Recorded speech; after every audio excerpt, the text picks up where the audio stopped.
আসসালামু আলাইকুম বন্ধুরা। একটা গুরুত্বপূর্ণ বিষয় নিয়ে আপনাদের সাথে কথা বলতে চাচ্ছি। আপনি মানুষের জন্য, সমাজের জন্য, রাষ্ট্রের জন্য যাই কিছু করুন না কেন, আসলে মানুষের অন্তরে সহজে আপনি স্থান করে নিতে পারবেন না। ছোট্ট একটি উদাহরণ আপনাদেরকে দিতে চাচ্ছি। সেটা কতটা মানুষের কাছে গ্রহণযোগ্যতা পাবে আমি জানি না, তবে কথাটি কিন্তু সত্য। ইতিহাস থেকে সেটা কিন্তু পাওয়া যাচ্ছে। তো বন্ধুরা, বিষয়টি হচ্ছে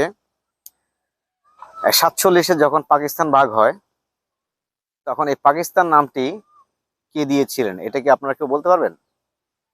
তো আপনারা যদি স্টাডি করেন তাহলে জানতে পারবেন পাকিস্তান নামটি দিয়েছিলেন রহমত আলী নামে পাকিস্তানের একজন বিশিষ্ট চিন্তাবিদ।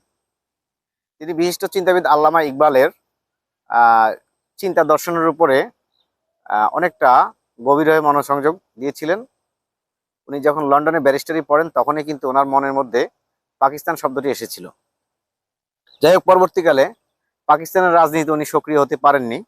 ওনার যে চিন্তাধারা এবং ওনার যে থিওলজি, সেটা অনেকে অ্যাকসেপ্ট করতে পারেন নাই, যার ফলে উনি ছিটকে পড়েন এবং ওনার সেই রাজনৈতিক দর্শন কারো কাছে গ্রহণযোগ্যতা পায়নি এবং পরবর্তীকালে তাকে কিন্তু দেশ থেকে বাধ্য করা হয়। তাহলে সুতরাং বন্ধুরা, আপনারা বুঝতে পারছেন যে আপনার যতই অবদান থাকুক না কেন, মানুষ কতটা স্বার্থপর সেটা তখনই বোঝা যাবে যখন আপনি একটা সফলতার পর্যায়ে পৌঁছাবেন। তখনই আপনি বুঝতে পারবেন যে মানুষ, আপনার আশেপাশের মানুষ কতটা স্বার্থপর, কতটা আপনার মঙ্গল কামনা করে, সেটা আপনি তখন বুঝতে পারবেন। ধন্যবাদ।